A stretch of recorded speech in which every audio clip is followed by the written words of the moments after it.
We gather in the name of the Father, and of the Son, and of the Holy Spirit. Amen. The Lord be with you. And with your spirit. Let us prepare ourselves for this Eucharistic celebration by acknowledging that we are all sinners in need of God's mercy.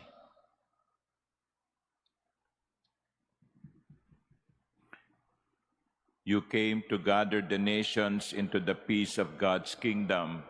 Lord, have mercy. Lord, have mercy. You come in word and sacrament to strengthen us in holiness. Christ, have mercy. Christ, have mercy. You will come again in glory with salvation for your people. Lord, have mercy. Lord, have mercy. May Almighty God have mercy on us, forgive us our sins, and bring us to everlasting life. Amen. Let us pray.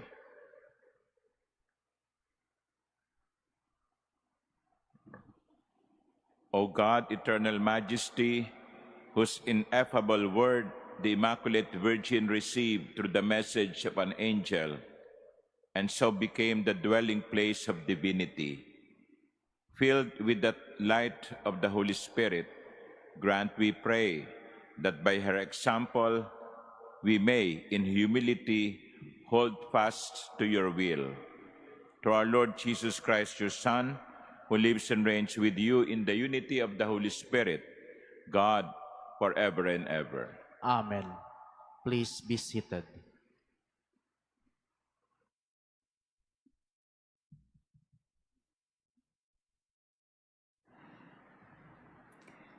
A reading from the book of the prophet Isaiah. The Lord spoke to Ahaz, "Ask for a sign from the Lord your God. Let it be deep as the netherworld or high as the sky." But Ahaz answered, "I will not ask. I will not tempt the Lord." Then Isaiah said, "Listen, O house of David. It is not enough for you to weary man. Must you also weary my God? Therefore the Lord himself will give you a sign. The virgin shall conceive and bear a son, and shall name him Emmanuel." The word of the Lord. Thanks be to God. Let the Lord enter. He is the King of glory. Let the Lord enter. He is the King of glory. The Lord's are the earth and its fullness, the world and those who dwell in it. For he founded it upon the seas and established it upon the rivers. Let the Lord enter. He is the King of glory. Who can ascend the mountain of the Lord, or who may stand in his holy place? He whose hands are sinless, whose heart is clean, who desires not what is vain. Let the Lord enter. He is the King of glory. He shall receive a blessing from the Lord, a reward from God his Savior. Such is the race that seeks for him, that seeks the face of God of Jacob. Let the Lord enter. He is the King of glory. Please stand.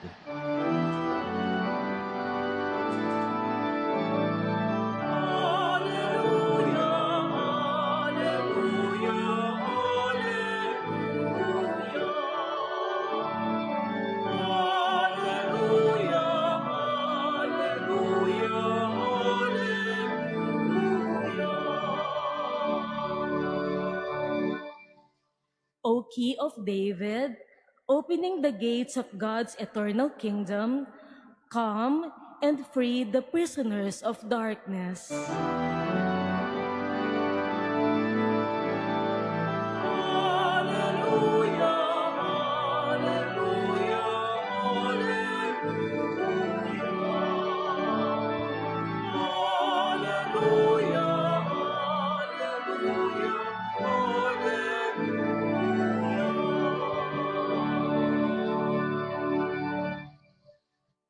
The Lord be with you. and with your spirit. A reading from the Holy Gospel according to Luke. Glory to you, O Lord. In the 6th month, the angel Gabriel was sent from God to a town of Galilee called Nazareth, to a virgin betrothed to a man named Joseph of the house of David. And the virgin's name was Mary. And coming to her, he said, "Hail, full of grace, the Lord is with you." But she was greatly troubled at what was said and pondered what sort of greeting this might be. Then the angel said to her, "Do not be afraid, Mary, for you have found favor with God. Behold, you will conceive in your womb and bear a son, and you shall name him Jesus. He will be great and will be called Son of the Most High. And the Lord God will give him the throne of David his father, and he will rule over the house of Jacob forever, and of his kingdom there will be no end." But Mary said to the angel, "How can this be, since I have no relations with a man?" And the angel said to her in reply, "The Holy Spirit will come upon you, and the power of the Most High will overshadow you. Therefore, the child to be born will be called Holy, the Son of God. And behold, Elizabeth, your relative, has also conceived a son in her old age. And this is the 6th month for her who was called barren, for nothing will be impossible for God." Mary said, "Behold, I am the handmaid of the Lord. May it be done to me according to your word." Then the angel departed from her. The Gospel of the Lord. Praise to you, Lord Jesus Christ. Please be seated. Magandang umaga sa inyong lahat. At bago ang lahat ay nais kong i-welcome dito sa Manila Cathedral ang mga bata at kabataan mula sa Dolores, Taytay, Rizal. Welcome. Field trip nyo ba? Okay. So, welcome din po sa mga pilgrims of hope who are coming over to the Manila Cathedral. Good morning, and good morning to those who are following us online. Have you attended or have you been invited to an engagement party where the boyfriend will make a surprise proposal? So hindi alam ng babae, secret, and then at certain point in the program, the boy or the boyfriend will say or ask the girlfriend, "Will you marry me?" Yan. Have you been invited to that? I have not been invited to it, no? But I have seen movies, I have seen videos on YouTube, internet, of scenes like this. The surprise proposal, engagement party. Sometimes it ends well because the girl would say, "Yes, yes, I will marry you." And then may mga pasabog, mga palakpakan, and then lilitaw yung mga nakatagong mga bisita. So everybody will be happy because the lady said yes. Everybody will be happy because the lady said yes. But it could also happen that the lady would say, "No, I'm not ready." Nako, I wonder what the feeling would be. No, hawak-hawak mo yung sing-sing. Pagkatapos sabi ng kasintahan mo, "No, not yet. I'm not ready." Wala. Tanggal ang mga banners, uwian na yung mga bisita, no? Pero paano ka makakakain doon, no? Sa party na yon, sinabi noong girlfriend, "No." Imagine the scenario of our two readings. In our two readings, the first reading from the prophet Isaiah and the gospel, the familiar gospel of the Annunciation, there are two different scenarios, like day and night. Sa unang pagbasa, so sabi ng Panginoon kay Ahaz, Ahaz the king, no? Ask for a sign from the Lord your God. But Ahaz answered, no, I will not ask. I will not ask. It was a rejection of the proposal. The king said no to the Lord. And yet, contrary to the first reading, the gospel is the story of a lady to whom the plan of God was presented. And in the end of the story, the lady said, yes, behold, I am the handmaid of the Lord. May it be done to me according to your word. Yes, I say yes to the proposal. My dear brothers and sisters, daily, the Lord is making proposal to us.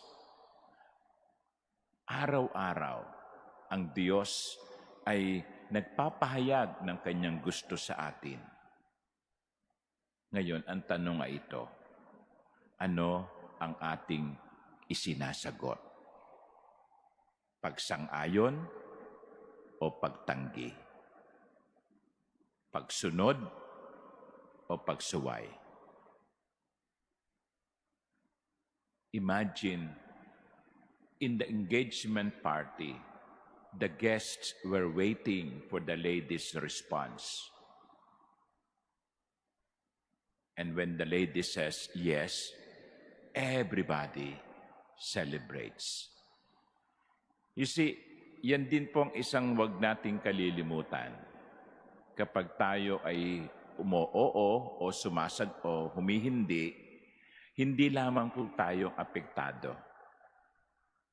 Sa maraming pagkakataon, ang pagtugon natin ay umaapekto sa ibang tao. Just like in the engagement party, when the woman says yes, everybody is happy. When the woman says no, everybody goes home sad. Kaya maging maingat po tayo sa ating mga pagsagot. Kasi yung ating pag-oo o pagtanggi ay magdudulot ng kaligayahan o kalungkutan sa ating kapwa. Many times, our response will not only affect us personally, our response also has an effect on other people. Will my answer make people happy, saved, delivered, or will my response make the people sad? Hilingin natin sa misang ito na sa lahat ng ating pagtugon, matularan natin ang mahal na Birhen na sumasang-ayon sa plano ng Diyos. Amen.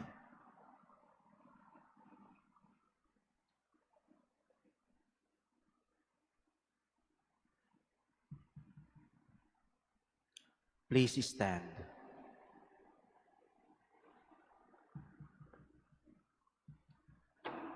Let us pray that we may be able to follow the example of Mary, who is humble, full of faith, and always ready to do the Lord's will. To every petition, our response would be, through the intercession of Mary, hear us. Through the intercession of Mary, hear us. That we, as God's people, advance in our faith journey with the guidance and teachings of our pastors, let us pray to the Lord. Through the intercession of Mary, hear us. That our government officials exhaust their means to promote peace and seek the well-being of their constituents, let us pray to the Lord. Through the intercession of Mary, hear us. That consecrated men and women be true witnesses of God's kingdom by their faithfulness to their vows, let us pray to the Lord. Through the intercession of Mary, hear us. That young people be firm in their faith, generous in their love, and steadfast in their hope. Let us pray to the Lord. Through the intercession of Mary, hear us. That the dead who responded to God's invitation share in the joy of the Master's table. Let us pray to the Lord. Through the intercession of Mary, hear us. Father, your eternal word was made man when the Virgin Mary placed her life at the service of your plan. May we follow her example in preparing for the coming of Jesus, your Son, our Lord. Amen. Please be seated.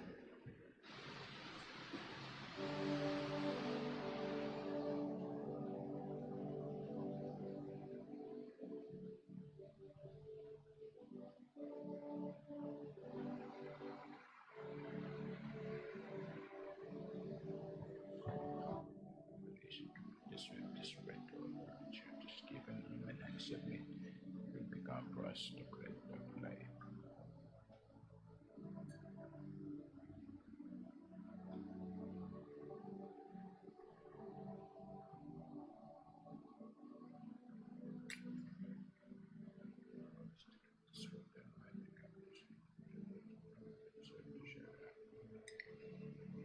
Blessed are you, God, upon creation, through goodness, with this wine to offer fruit of the vine of our imminence, it will become a spirit.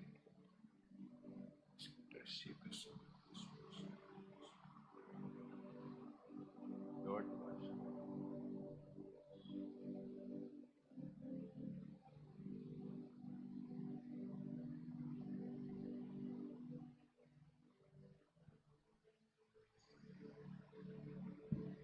Please stand. pray, my dear sisters and brothers, that my sacrifice and yours may be acceptable to God, the Almighty Father. May the Lord accept the sacrifice at your hands for the praise and glory of his name, for our good and the good of all his holy church. Look, O Lord, we pray, upon the one sacrifice of your Son, that by participating in this mystery, we may possess at last the gifts we have awaited and for which our faith bids us home. Through Christ our Lord.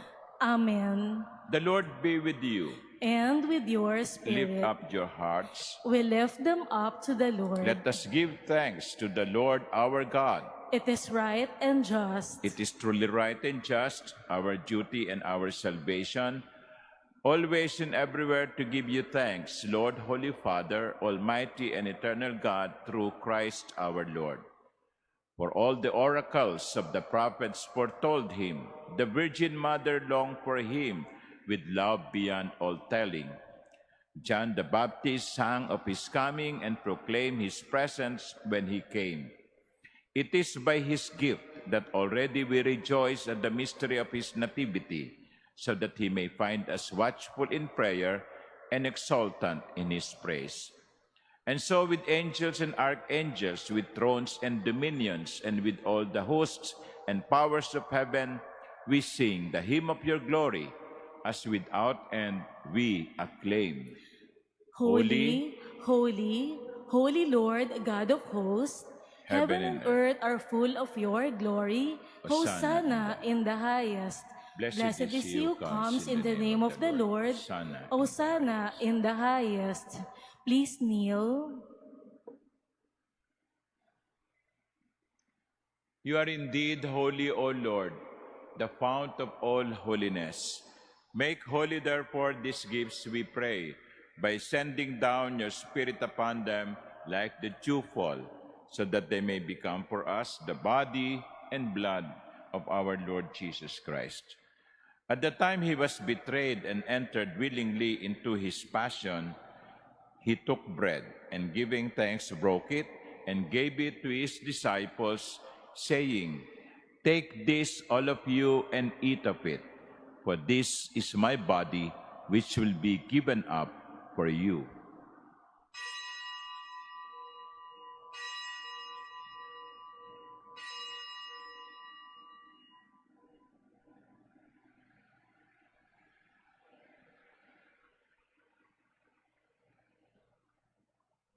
In a similar way, when supper was ended, he took the chalice, and once more giving thanks, he gave it to his disciples, saying, "Take this, all of you, and drink from it.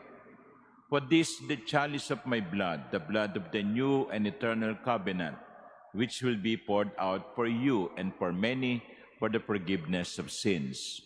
Do this in memory of me."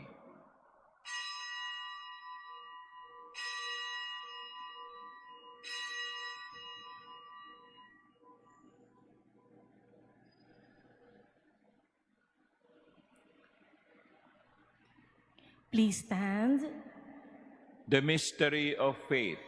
When we eat this bread and drink this cup, we proclaim your death, O Lord, until you come again. Therefore, as we celebrate the memorial of his death and resurrection, we offer you, Lord, the bread of life and the chalice of salvation, giving thanks that you have held us worthy to be in your presence and minister to you.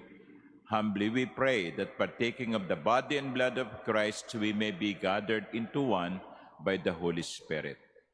Remember, Lord, your church is spread throughout the world, and bring her to the fullness of charity, together with Leo, our Pope, and Jose, our Bishop, and all the clergy. Remember also our brothers and sisters who have fallen asleep in the hope of the resurrection, and all who have died in your mercy. Welcome them into the light of your face. Have mercy on us all, we pray, that with the Blessed Virgin Mary, Mother of God, with blessed Joseph, her spouse, with the blessed apostles and all the saints who have pleased you throughout the ages, we may merit to be co-heirs to eternal life and may praise and glorify you through your Son, Jesus Christ. Through him and with him and in him, O God, Almighty Father, in the unity of the Holy Spirit, all glory and honor is yours forever and ever.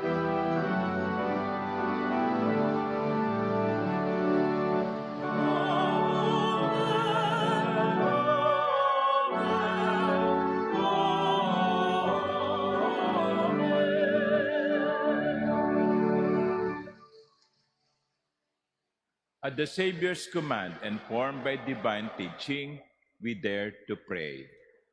Our Father, who art in heaven, hallowed be thy name. Thy kingdom come, thy will be done on earth as it is in heaven. Give us this day our daily bread, and forgive us our trespasses, as we forgive those who trespass against us. And lead us not into temptation, but deliver us from evil. Deliver us, Lord, we pray, from every evil. Graciously grant peace in our days, that by the help of your mercy we may be always free from sin and safe from all distress, as we await the blessed hope and the coming of our Savior, Jesus Christ.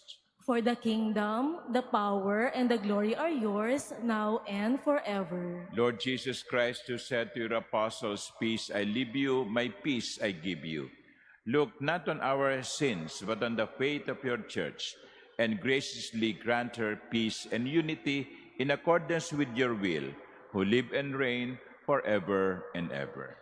Amen. The peace of the Lord be with you always. And with your spirit. Let us offer each other the sign of peace.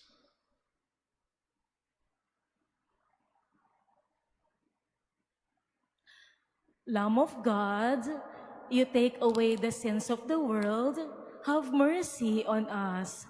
Lamb of God, you take away the sins of the world, have mercy on us.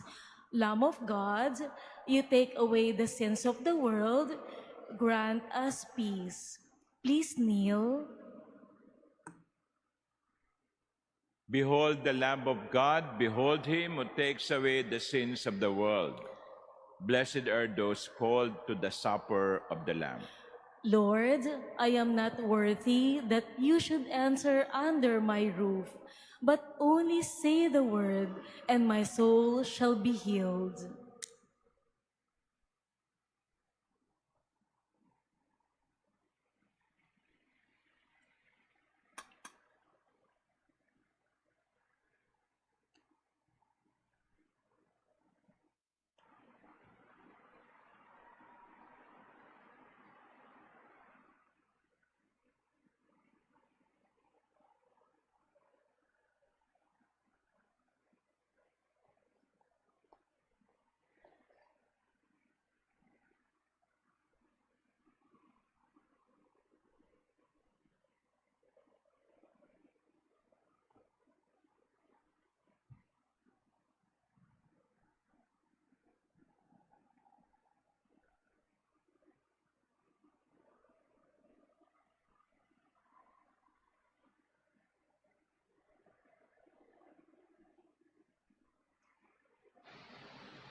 Please stand. Let us pray.